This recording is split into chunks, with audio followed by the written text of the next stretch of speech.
Hey, what's up? It's Jim, and today I'm going to talk about Atomic Blonde. If you've been waiting all summer for the kind of cheap beer thrills of a good, silly action movie, then Atomic Blonde is that movie. It gives you everything you'd want from a regular, good, kind of fun, ridiculous action movie, almost so genre in itself. It just wants to be itself in the kind of new way that action movies kind of are right now, but in a glorious, amazing way. Atomic Blonde is really good at being a fun action movie, and it's maybe not the greatest action movie in the world. It's not going to set the world on fire necessarily. It might give us more Atomic Blonde movies. It might give us more Charlize Theron in a starring action role, which would be really great, frankly. But other than that, I don't think it's really going to change the world, but it's not even trying to. This is directed by one of the directors of John Wick, one of which went on to direct John Wick Chapter 2, and this guy did Atomic Blonde, which is based on a comic book called The Coldest City by Anthony Johnson and Sam Hart, which I don't think anyone's really heard of apparently, and is going to go on to direct Deadpool 2. The most glorious thing in John Wick's wake is not only that everyone would love to make a movie like John Wick, but that we got two awesome kind of good action movies out of the wake of both these guys' follow-ups so far. Both John Wick Chapter 2 and Atomic Blonde. And they're both really beautifully well shot action movies. Not in the way that like action movies show you,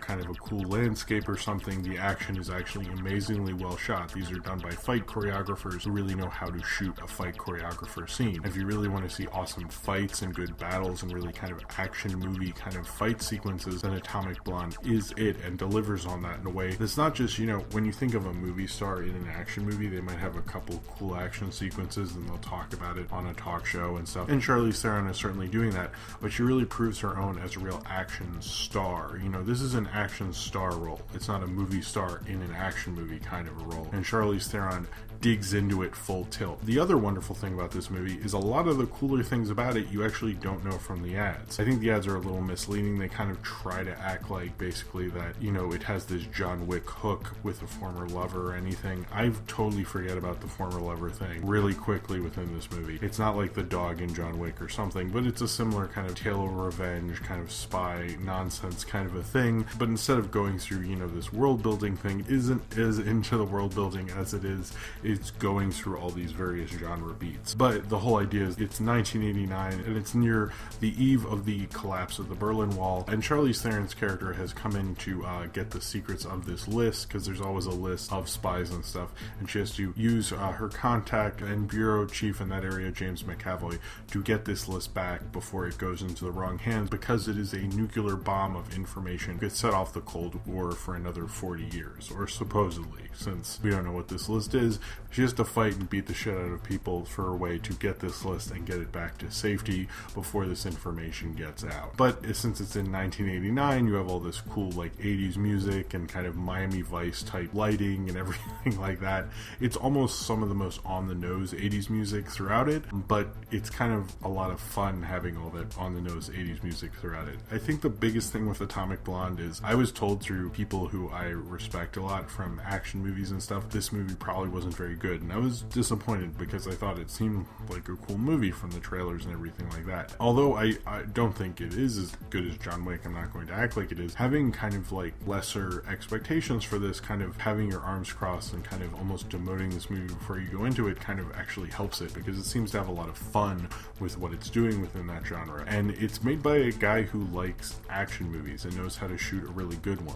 This almost feels like an assignment picture back in the classic studio days, but instead of doing, a regular kind of genre thing, it's an action movie, and he's really, really fucking good at it. I love how beautiful they make the action sequences. I like how they shoot the whole body and stuff. I like that Charlize was down to do these sort of things, and so it makes the movie even more beautiful and kinetic in ways that I don't think a lot of action movies really try to do outside of the kind of VOD stuff. That's kind of the amazing thing about David Lech does, and his partner, whose name I forget but can be down here, so I'll have to do that later, have really done for action movies is they brought a real visual sense to it. But I love how kind of like almost disposable but almost gloriously disposable, like an artful disposable Atomic Blonde is. I don't really see that from a lot of action movies. They try to act like they mean something or mean something more, and I don't think Atomic Blonde is really as interested in that as it is making a really cool action movie, which is really one of the most glorious things about it. Certainly, some of the music choices are so on the nose, it's a little groaning, but most of them are music I've heard in tons of other movies. You know, they do have stuff like Susie and the Banshees, New Order, and they have 2 David Bowie songs, which I've heard in other movies, but I kind of like don't even really give a shit because it's like so good and how so much fun with it. And then when you get to the action sequences, from the rope sequence, which I think is trying to do the George Michael father figure kind of video, or at least the Freedom video. It kind of reminded me of the Freedom video. And a lot of this is shot like an 80s music video, an 80s advertisement, like perfectly shot, perfectly marked out, so everything's in beautiful frames with neon lights and everything. But that sequence did remind me of the Freedom video, and you have her like swinging around on a rope, beating people with a rope, doing crazy action sequences and doing all sorts of crazy things in it. And then you have the amazing like almost 15-minute action sequence, which certainly is made to look like one shot but isn't. But unlike a movie like La La Land, where it sort of annoys you that it's not one shot, or annoys me because you're like, motherfucker, I know this isn't one shot. I can tell where, you know, you did the cuts, where it goes into things. But whereas in La La Land that pissed me off, in Atomic Blonde I was more like, I don't know, the sequence is so good I don't really give a shit. It's like, I don't care. I'm just down for this. And I think also it sort of knows that you know that, but it's just having fun with it. I think Atomic Blonde is ready to have fun with you, which is kind of one of the big surprises of this movie. Now, I'm not going to act like the plot of this makes any sense, and I think in the end, she's like a spy for like every country in the world or something. It's just like, you can figure out what the fuck. I mean, I would love more movies of this, and maybe they can sort of explain that, but not too much, because we don't want to get into the problem with every franchise where they over-explain everything and we all just get bored. I really wouldn't mind if she just goes from adventure to adventure, and I think that would be awesome. But the plot of this movie doesn't make sense, but it kind of like, almost the whole plot is a MacGuffin. The only thing that isn't a MacGuffin is her, you know, fighting people and, you know, cool stuff happening and beautiful lights and things like that. That's the substance of this movie, and if you can accept that, you can get with it. This director is obviously comparable to John Wick, and John Wick was kind of more simplified, symmetrical idea of what it was doing, where it's like, you killed his dog, now he's killing these people, now it's headshots and things. But in some ways, that's just as much window dressing as this nonsensical plot. But I think the world building worked a little better in that. In this, it's like, I don't get the impression we're building, there's like this whole world I want to get into.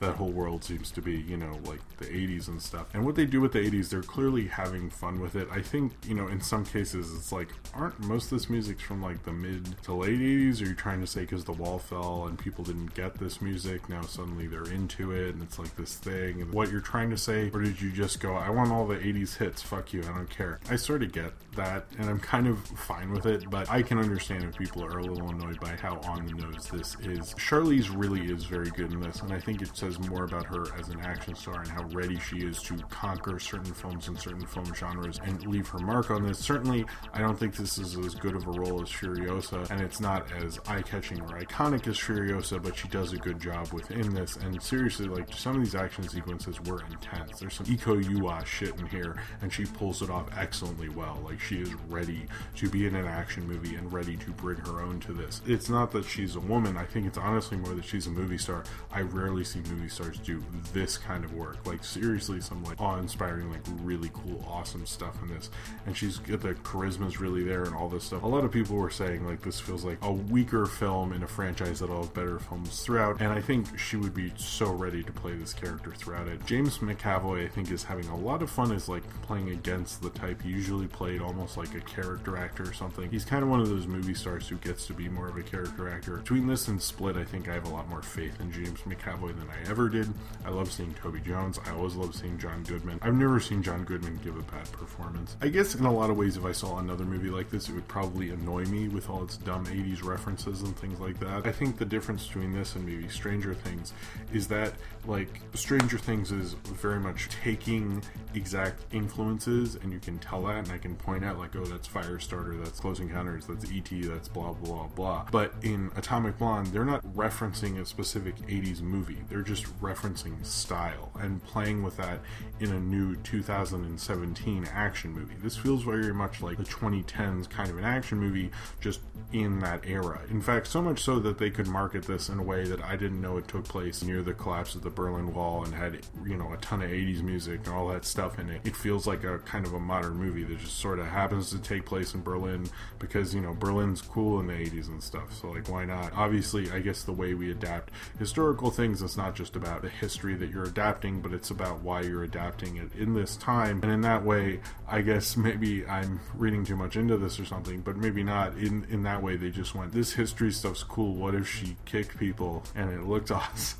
and that's their method of adaptation, which I think was pretty cool. I really did love Atomic Blonde. I actually took my daughter, it was like a baby movie thing, and they played Atomic Blonde because they wouldn't let her go to Dunkirk, but this movie's okay, I guess. But she had a pretty good time for most of it, it seemed. I think she liked the bright colors, so if you're going to take your baby to Atomic Blonde, it'll probably work out for you. I really like Atomic Blonde. It does remind me of just renting a cheap beer, kind of fun action movie that delivers exactly what you want for it. You're not going to feel like your night's wasted. If you're going into Atomic Blonde, you know what you're getting. It is as advertised, I keep hearing from various critics. You cannot deny how awesome and fun it is, that you are just going to have an awesome, fun time and see Charlize Theron be awesome and shoot people and kill it and have a lesbian relationship with Sofia Boutella. This does sort of feel like a Bond movie in ways, and it feels like probably more fun than certainly Spectre was. I'm not going to denote Skyfall. I noticed people say the last couple Bond movies. I'm like, it's not better than Skyfall, but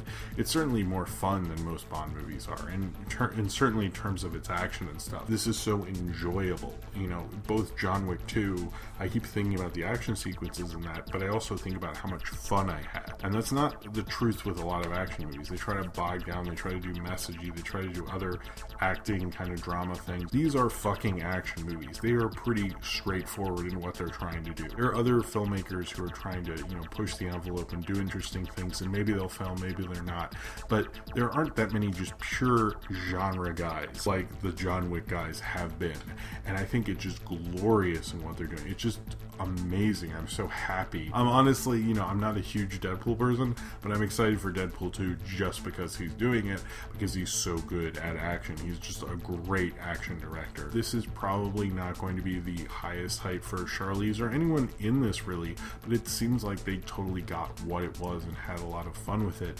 And, you know, maybe if they're given the chance to make another Atomic Blonde 2 and they get a decent enough action director to do it, I think that could be a really fun time. I don't think this is going to be as empowering as something like Wonder Woman or something like that, but it is kind of awesome to see someone just do a straight down the line, this is an awesome action movie, we got a big movie star, and not only see Charlize bring it completely as much as she should, as much, frankly, as Keanu did in the John Wick movies, and apparently they trained at the same time and stuff with the same trainers. Like, they really almost have like a studio assembly line perfection at doing this, and I just fucking love it. Atomic Blonde is the beautiful, glorious, amazing, good time kind of action movie that if you're going into it, you should know what to expect, and in some ways it's even more awesome and surprising and cool than you ever expected. I think this probably would have more broad appeal if they advertised the 80s thing and the Berlin thing too, but it's kind of just awesome on its own even without that, but that seemingly makes it even more awesome. It's just awesome,